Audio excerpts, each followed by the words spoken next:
Football মাঠে সংঘর্ষে শতাধিক সমর্থকের মৃত্যু। কুয়াশায় সালসুইয়ে পানি আর কত হয়রানি আছে সমাধান।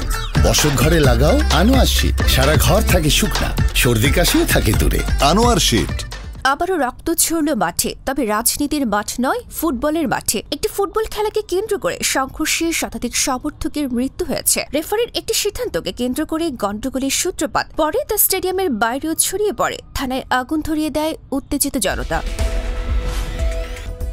বিবিসির সূত্রে জানা যায় যে ঘটনাটি আফ্রিকার দেশ গিনির এনজোরেকোরের। এই ঘটনায় দেশটির প্রধানমন্ত্রী মামাদু ওরি বা সবাইকে শান্ত থাকার আহ্বান জানিয়েছেন। নাম প্রকাশে অনিচ্ছুক একজন চিকিৎসক বার্তা সংস্থা এএফপিকে জানিয়েছে, সংঘর্ষে নিহতের সংখ্যা নির্দিষ্ট করে জানানো যাচ্ছে না। স্থানীয় হাসপাতালে বেশ কয়েকটি লাশের সারি ছিল এবং মর্গটি পূর্ণ ছিল।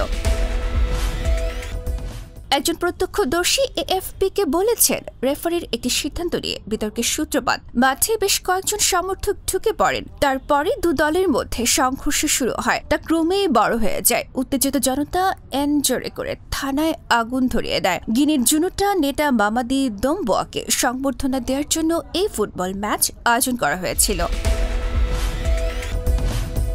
স্পোর্টস ডেস্ক, গণমানুষের আওয়াজ।